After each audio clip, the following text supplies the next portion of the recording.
ইতিহাসের পাতাগুলো কখনো কখনো রক্তের কালিতে লেখা হয়, যা শত ধুয়েও মোছা যায় না। ২০১৩ সালের ৫ই মে বাংলাদেশের রাজধানী ঢাকার প্রাণকেন্দ্র মতিঝিলের শাপলা চত্বর। সেদিন সেখানে যা ঘটেছিল তা কেবল একটা রাজনৈতিক সংগঠনের সমাবেশ ছিল না, বরং তা ছিল এক অমীমাংসিত ট্র্যাজেডি। যে ট্র্যাজেডির ক্ষত আজও হাজারো পরিবারের হৃদয়ে টাটকা। আজ ১৩ বছর পার হয়েছে, ক্ষমতার পালাবদল হয়েছে, রাজপথের স্লোগান বদলেছে, কিন্তু শাপলা চত্বরের সেই রাতের প্রকৃত সত্য আজও অন্ধকারের আড়ালে ঢাকা। কতজন ছাত্র, কতজন শিক্ষক সেদিন রাতের অন্ধকারে চিরতরে হারিয়ে গিয়েছিলেন? কেন নিভিয়ে দেওয়া হয়েছিল সব আলো? কেন নির্বাক করে দেওয়া হয়েছিল গণমাধ্যমকে? আজ আমরা সেই ভয়াল রাতের পরতে পরতে জমে থাকা ধুলো ঝেড়ে সত্যের সন্ধান করব।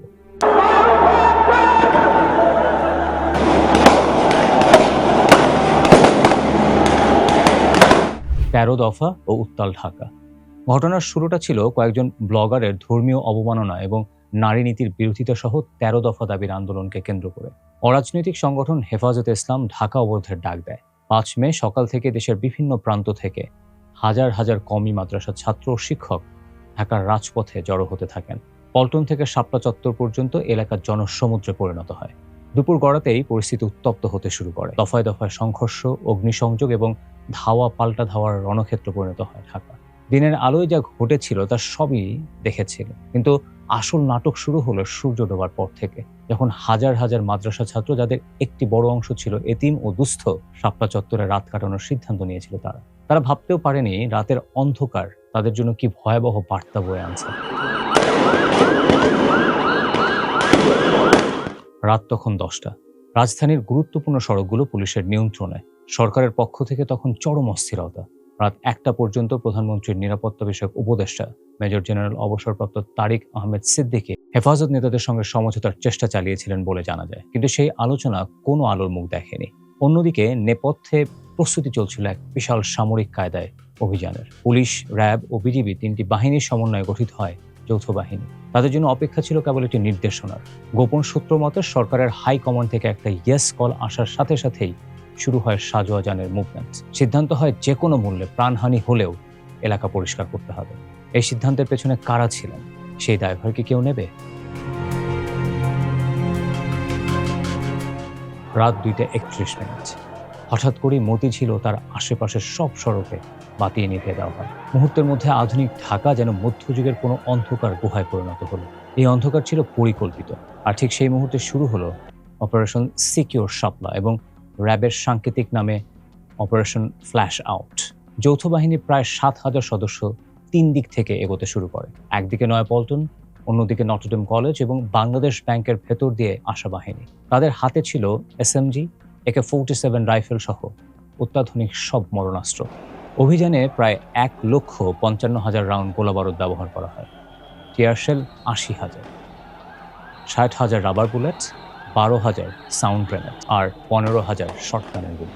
কল্পনা করা যায় একটা নিরস্ত্র জমায়েতের উপর মাত্র ২০ থেকে ৪০ মিনিট ১,৫৫,০০০ গোলাবারুদ খরচ করা হয়েছিল। সাউন্ড গ্রেনেডের বিকট শব্দ আর টিয়ার গ্যাসের ধোঁয়ায় যখন দম বন্ধ হয়ে আসছিল, তখন মাদ্রাসার ছোট ছোট ছেলেরা দিকপিদিক জ্ঞানশূন্য হয়ে দৌড়াতে থাকে। মঞ্চের মাইক থেকে তখনও ভেসে আসছিল আর্তনাদ আর কান্নার আওয়াজ। ২০ মিনিটের মূল অভিযানে শাপলা চত্বর কার্যত লাশের স্তূপে পরিণত হয়েছিল। কোনো অভিযান যখন সফল করতে হয় তখন সাক্ষী রাখতে নেই। সে রাতেও তাই হয়েছিল। টেলিভিশন চ্যানেল এবং প্রিন্ট মিডিয়ার সাংবাদিকদের অভিযানস্থল থেকে অন্তত আধা কিলোমিটার দূরে সরিয়ে দেওয়া হয়। এমনকি কয়েকটি চ্যানেলের সম্প্রচার বন্ধ করে দেওয়া হয়েছিল। কিন্তু কেন এই গোপনীয়তা? অভিযান শেষ হয় ভোর ৫:৩০। এরপরই শুরু হয় সবচেয়ে রহস্যময় অধ্যায়। মানবাধিকার সংগঠন অধিকারের দাবি অনুযায়ী সেই রাতে অন্তত ৬১ জন নিহত হয়েছিলেন, কিন্তু প্রত্যক্ষদর্শীদের দাবি অনুযায়ী এই সংখ্যা কয়েক শত, এমনকি হাজার ছাড়াতে পারে। ২১ টিভির তৎকালীন ক্যামেরা পার্সন নিজ চোখে ৫ ট্রাক লাশ যাওয়ার সাক্ষী দিয়েছিলেন। বলা হয় সিটি কর্পোরেশনের সুইপার আর ফায়ার সার্ভিসের হোস পাইপ দিয়ে রাস্তা থেকে রক্ত ধুয়ে মুছে সাফ করা হয়েছিল।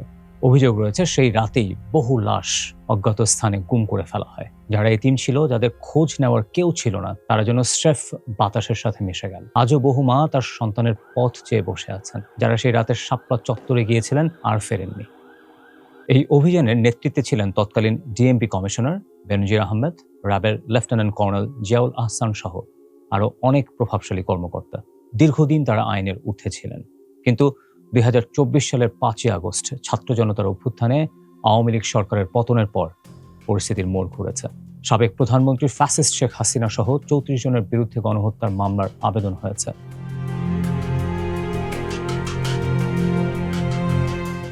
ঢাকা মহানগর হাকিম আদালত এই অভিযোগ তদন্তের নির্দেশ দিয়েছেন। কিন্তু প্রশ্ন হলো, তদন্ত কি আদৌ সঠিকভাবে হবে? ১৩ বছর ধরে পুলিশ এই হত্যাকাণ্ডের বিচার না করে উল্টো হেফাজত নেতাকর্মীদের নামে ৬৬টি মামলা দিয়ে তাদের হয়রানি করেছে।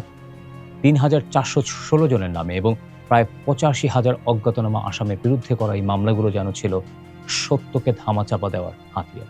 সাবেক আইজিপি খোদা বক্স চৌধুরী এবং মেজর জেনারেল অবসরপ্রাপ্ত আব্দুল মতিন স্পষ্ট ভাষায় বলেছেন, এটা ছিল একটি বর্বরোচিত গণহত্যা। কোনো সভ্য সমাজে রাতের আধারে বিদ্যুৎ বন্ধ করে এভাবে মানুষ হত্যা মেনে নেওয়া যায় না। ৫ই মের অপারেশন ছিল মূলত রাষ্ট্রশক্তি প্রয়োগ করে একটি নির্দিষ্ট মতাদর্শকে দমন করার প্রচেষ্টা। নিরস্ত্র মানুষের উপর এত বিপুল পরিমাণ গোলাবারুদ ব্যবহারের কোনো যৌক্তিক ব্যাখ্যা আজও মেলেনি। তৎকালীন সরকার প্রেস নোট দিয়ে দাবি করেছিল কেউ মারা যায়নি, অথচ রক্তে রঞ্জিত রাজপথ আর হাসপাতালের মর্গের হিসাব ভিন্ন কথা বলছিল। ১০,০০০ নেতাকর্মী পঙ্গুত্ব বরণ করেছেন, তাদের পঙ্গু জীবন আজও সেই রাতের নৃশংসতার সাক্ষী দিচ্ছে। আজ দাবি উঠেছে একটি উচ্চ ক্ষমতা সম্পন্ন বিচার বিভাগীয় তদন্ত কমিশনের, যেখানে কেবল মাঠ পর্যায়ের কর্মকর্তাই নয়, বরং যারা নেপথ্যে থেকে সেই আক্রমণে যাও নির্দেশটি দিয়েছিলেন তাদেরও কাঠগড়ায় দাঁড় করাতে হবে।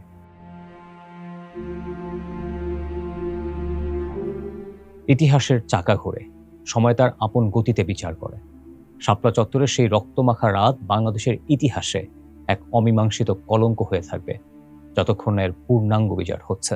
সেই ইতিম ছাত্ররা যারা স্রেফ বিশ্বাসের টানে ঢাকায় এসেছিল, তাদের জীবনের মূল্য কি কোনো রাজনৈতিক সমীকরণে মাপা সম্ভব? আজ সময় এসেছে সত্যকে স্বীকার করার। আজ সময় এসেছে সেই মৃত আত্মাগুলোর পরিবারের চোখের জল মুছে দেবার। ১৩ বছর আগের সেই কালো রাত আমাদের মনে করিয়ে দেয়, অন্ধকার দিয়ে কখনো সত্যকে ঢাকা যায় না।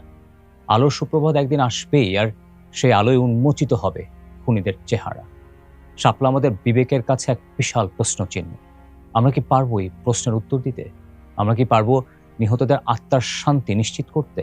উত্তরটা সময়ের গর্ভে হলেও দাবিটা এখন গণমানুষের।